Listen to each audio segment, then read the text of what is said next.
Hello, students. Today we have to move for the next continuation part in the lesson, carbon and its compound.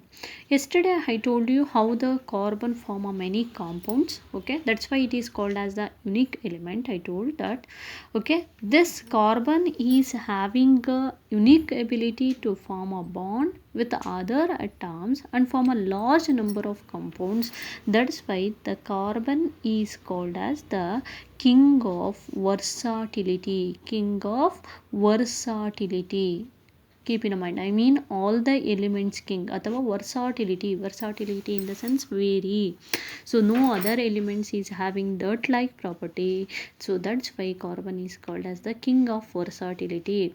So why the carbon is called as a king of versatility? Carbon has a unique ability to form a bond with the other atom and form a large number of compounds. That's why carbon is called as the king of versatility. Keep in mind. So next, which are the unique characters of the carbon? If we are going to take the unique characters of a carbon is, these are the unique character in the sense no other element is having like this character except carbon. That's why they are called as a unique, very different. Okay, they are, the first thing is catenation, which is the first character, unique character is catenation, which is that first, that is the catenation. Keep in mind. Okay, catenation. So this is the catenation.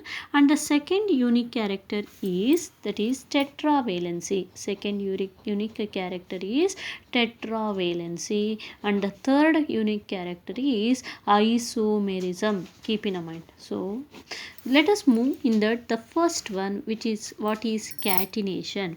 Catenation means the property of self-linking of carbon atom to form a chain. Okay, carbon like that, it form a, say it is link each other and form a one chain, that is called as the catenation. What is mean by catenation? The property of self-linking of carbon atom to form a chain is called as the catenation.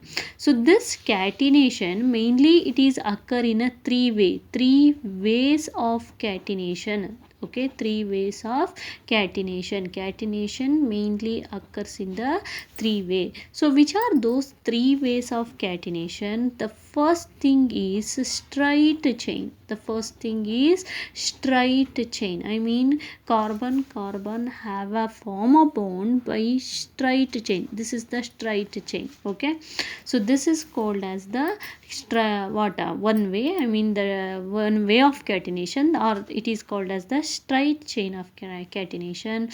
The second thing is branched chain. The second thing is branched chain. So what is mean by branched chain? If we are going to explain that, I mean while forming a carbon bond, it can make a branch like that. Okay, so this is called as the branched chain. And the third thing is, that is the closed chain of catenation. So closed chain in the sense there is no place. Okay, it is completely closed each other like that. So this is called, and form a bond, this is called as the closed chain of catenation. Okay, one is, what is mean by catenation? The property of self linking of carbon atom. Carbon atom itself, it is self link. How it will link, now I'll tell you. Okay, so that is called as the catenation. There are the three ways of catenation. One is called as that straight chain like that. The second one is branched chain of catenation. This is the branched chain of catenation. And the third thing is like that, the closed chain of catenation. Okay, so very important, what is catenation? The property of self linking of carbon atom. Self linking of carbon atom, that is called as the catenation. Hope you will understand this. Next move, we have to move for the next unique character of the carbon, that is tetravalency. So what is mean by tetravalency? I told you already, carbon is having 6 carbon atom and 12 mass number. This is the atomic number and this is the 12 mass number. And the electronic configuration, yesterday I taught you 1s2, 2s2 and 2p2.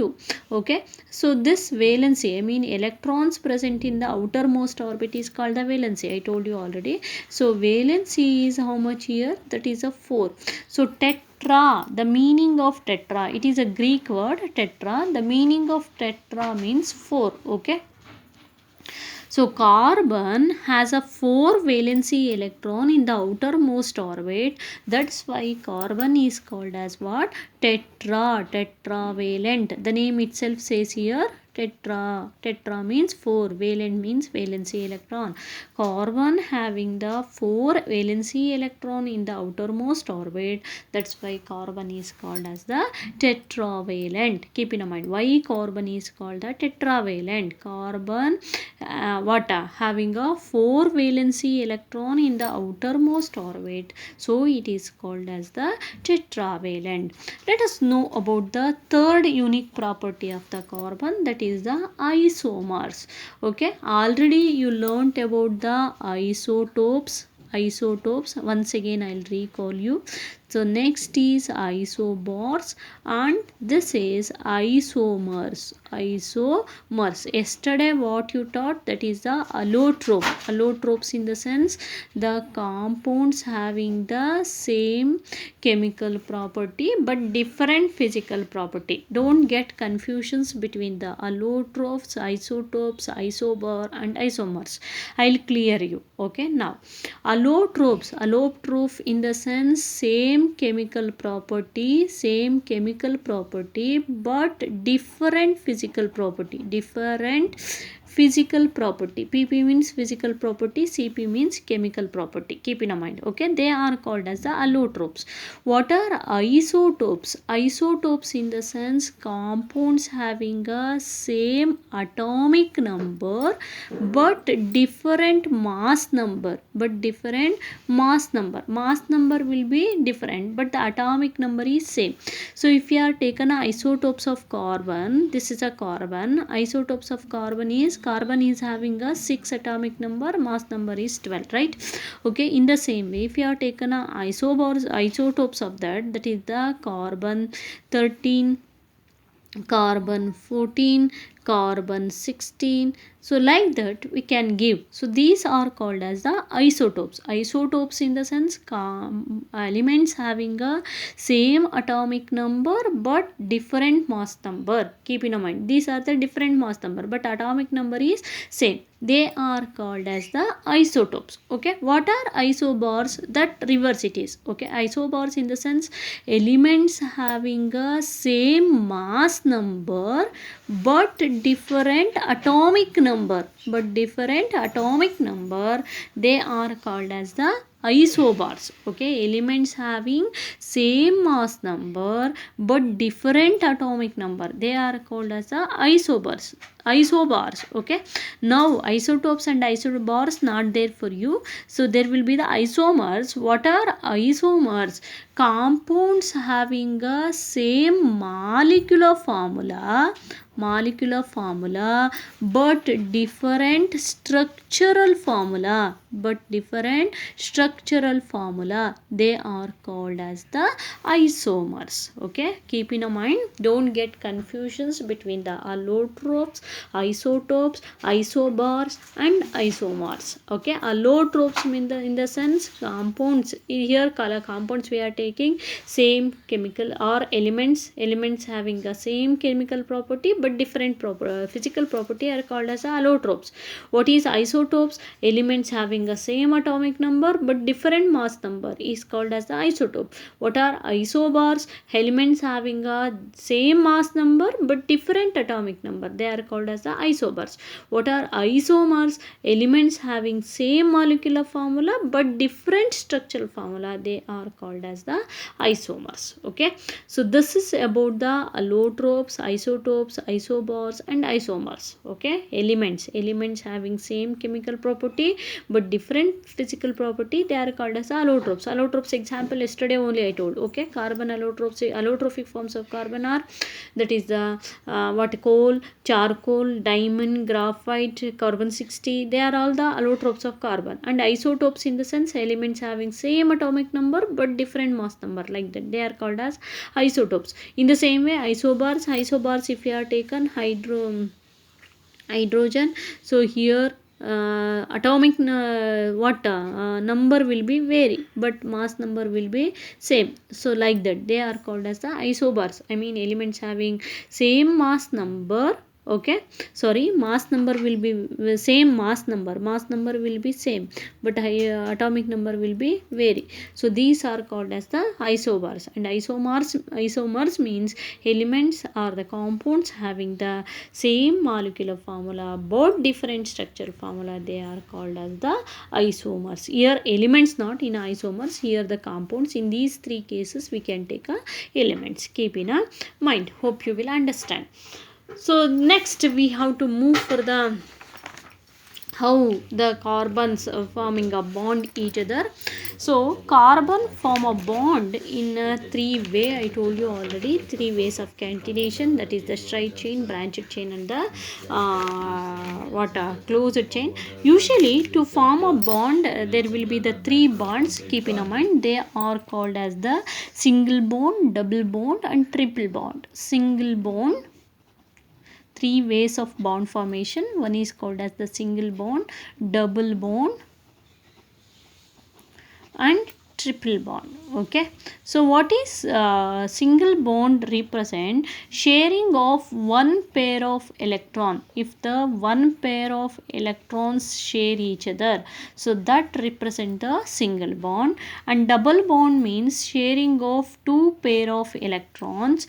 Then the triple bond means sharing of three pair of electron. One pair in the sense two electron, two pair in the sense four electrons, three pair in the sense 6 electron. Okay, so this is the method of formation of a bond, a representation of bond. I think you know about that. Hydrogen atomic number. One example I will give you. Hydrogen atomic number is 1 and even a mass number is also 1. But in a isobars, in the case of isobars, it will be changed. Let us take an example for hydrogen. Hydrogen atomic number 1 and is also mass number is 1 and its electronic configuration is 1. Okay, so keep in mind here in a s orbit required a one electron to fulfill its orbit, right?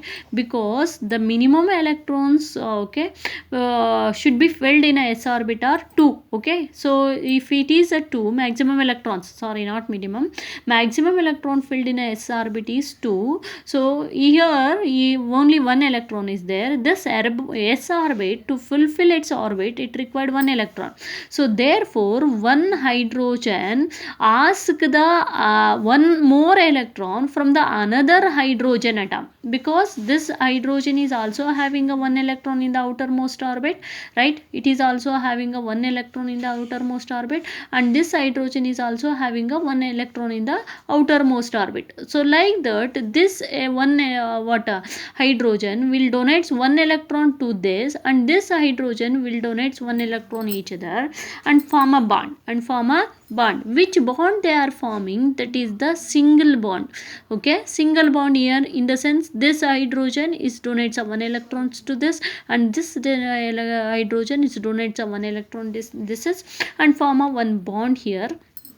So this is the single bond representation. I mean here one pair of electron, I mean two electrons are sharing each other. So this is the good example for sharing of one pair of electron, which is the hydrogen and hydrogen. Okay, so like that, this it is the electron dot structure. This thing we can called as electron dot structure. Keep in mind, it is called as what? Electron dot structure. I mean hydrogen, one electron is shared and one electron and form a bond. So that is called as the single bond. So if you are taken a double bond, this is the example for single bond. Keep in mind student, this is the example for single bond. In the same way, if you are taking a example for double bond, I will tell you how the double bond will be formed. So let us take an example of oxygen. I think you know about that. Oxygen atomic number is 8 and mass number is 16. So let's write the electronic configuration of oxygen. If you don't know, if you are having any confusion to write the electronic configuration, you can write the table, that is 1s, 2s. So make a practice of writing this table by increasing one number. So then you will get 1s, 2s and 3s, 3p. Next one increase 3d. Next 4s, 4p, 4d and one more will be increased, that is 4f. And 5 will be same, that is the 5s, 5p, 5d and 5f. Next is 6s. From 5 after 1 will be reduced here, 6p and 6d. Then 7s and 7p and 8s. 8, yes it is. Okay, so yes, if we draw the slanting line here, slanting line drawing is also important in this table, so keep remember this. Okay, if we draw the slanting line like that, so we can get this how to write. So 1s, maximum electrons, I told you already, in a s orbit maximum electrons to be filled is 2, in p orbit maximum electrons filled in 6, in d orbit maximum electrons filled is 10, and in f orbit maximum electrons to be filled is 14. So here oxygen, first we have to go for the 1s maximum electron filled in is 2 and that should be equal to the atomic number. Keep in mind 2s maximum electrons filled is in s orbit 2 only. Then 2s after we can move for the 2p maximum electron is 6. So if we put a 6 here, it will become 6 plus 2 8, 8 plus 2 10, but here it required only the 8. Okay, so that's why it should be 4. Now 4 plus 2 6, 6 plus 2 8. This should be equal to the electrons should be equal to the oxygen atomic number. So that's why we want to put a 4 here instead of 6. Okay, so if you put a 6 here, it is not matched to the atomic number. Always the sharing of electrons should be matched to the atomic number. Keep in mind, because electronic configuration in the sense sharing of electrons in a different orbits. These are all the different orbit. Here also we can get the 2 orbit, I mean first orbit and the second orbit. So oxygen here, if you are taken like that, oxygen, this is the oxygen in the outermost orbit, this is the first orbit. In the outermost orbit, how many electrons it is having? 4 plus 2 6 electrons it is having. 1 2 3 4 5 and 6, right? Okay, and also this is the 6 electron the oxygen is having, and also one more oxygen. So if you are taken a one more oxygen here, in the outermost orbit it is having also the 6 electrons, which are those 1 2 3 4 5 and 6. Okay, or these two we can write here because to show how the form. Okay, so here p orbit required how many electrons to fulfill as orbits? Because the maximum electrons filled in a p orbit is 6. P orbit required the 2 electron to fulfill its orbit. So how many electron? 2 electrons. These 2 electrons, this or I mean oxygen received from the another, I mean neighboring one more oxygen atom. So these 2 electrons is shared here to this, and in the same way it is also share this 2 electrons and form a bond like that. This is the formation of double bond, and this is one pair of electron, I mean sharing of one pair of electron is single bond, sharing of 2 pair of electron like that, it is the double bond. Hope you will understand this. Okay, tomorrow I'll explain you how the triple bond is formed. Okay, here p orbit required to 2 electron, oxygen having the 2 electron, I mean shares the 2 electrons to this, and this oxygen is also shares the 2 electron. O represent oxygen, it is nothing but O represent oxygen. Okay, it is not orbit. Okay, last orbit only I wrote. Okay, so like the 2 electrons, total 4 electrons, I mean 2 pair of electron form a bond that is called as O double bond. O we can write as. So this is the formation of double bond. Hope you will understand this.